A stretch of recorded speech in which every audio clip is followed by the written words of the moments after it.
was supposed to be an easy one, you tell yourself as your hands assemble the third puzzle in a row. Under the candlelight, you complete the pieces of an old portrait that holds a code on the other side. It's a series of letters and numbers you arrange alphabetically. It doesn't work. The code for the door has to be something else. With your free hand, the other still holding the candle, you swipe across the sides of dusty books waiting in the only bookshelf present. As you try to connect the dots between their titles and the code you've just found, you wonder what gave you the impulse to complete an escape room all on your own. Maybe the local record was too tempting to resist. You know you're smart, and this kind of game was the kind of challenge you enjoyed. Yet, the crawling darkness in the corners the light doesn't quite reach, and the dancing shadows that the flame cause are starting to get to you. Eventually, you find the right code. Each letter and number correspond to a book, and you press the buttons on the wall accordingly. A latch inside the closet frees itself, and you pull its little door aside to reveal a ring of keys. One of them has to open the lock on the chest by the door. It does. You release a breath you didn't know you were holding as your hands push the bloody lid away. The paint was too realistic for your comfort. It felt fresh. For what you paid to play on your own, the least the admins could have done is wait for it to have dried before sending you in. In the chest, there's an old phone with a round dial and a cut cable.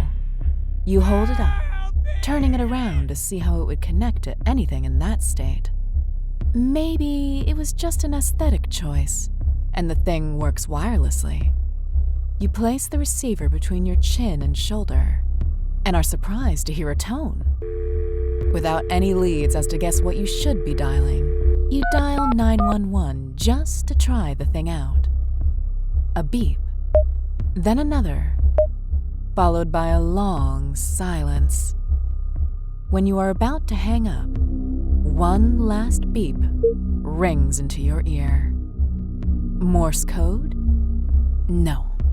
Nothing in the dilapidated room, with its fake mirrors, fake headless mannequin in the corner, or writing on the walls had anything that points to Morse code being used.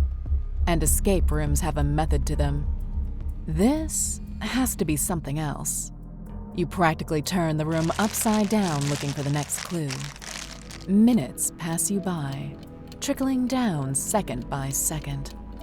No corner of the room goes unexplored, yet nothing in your reduced sight points to any connection with the beeping sounds. You grab the phone and walk in circles, refusing to look at the clock on the wall, as you hope to hear if standing in different locations would bring variance to the beeps' rhythm. The pattern remains the same, yet its volume does not. It increases in a particular spot, one where the wallpaper protrudes from the wall. You pull it off, wondering if it is part of the room and not something they could charge you with, and reveal a door. You are about to bask in your triumph when it opens suddenly, pushing you down on the floor.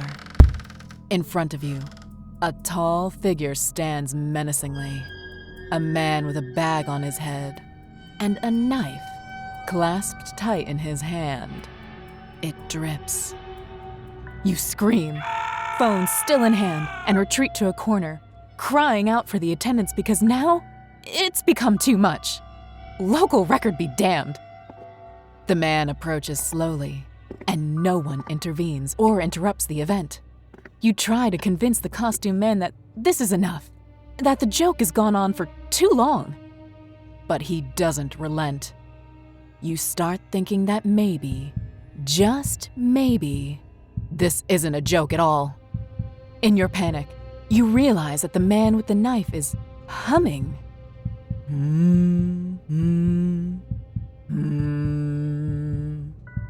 The same rhythm you heard on the phone.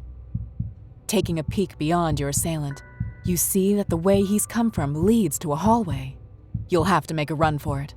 Counting the hums, you notice that the man walks following that rhythm that is being drilled into your head.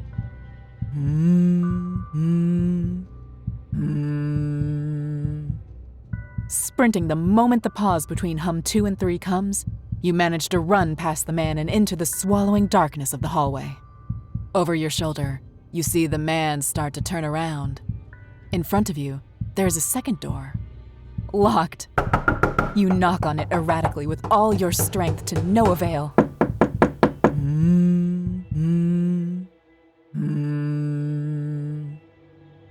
You keep knocking. The man is now mere feet away.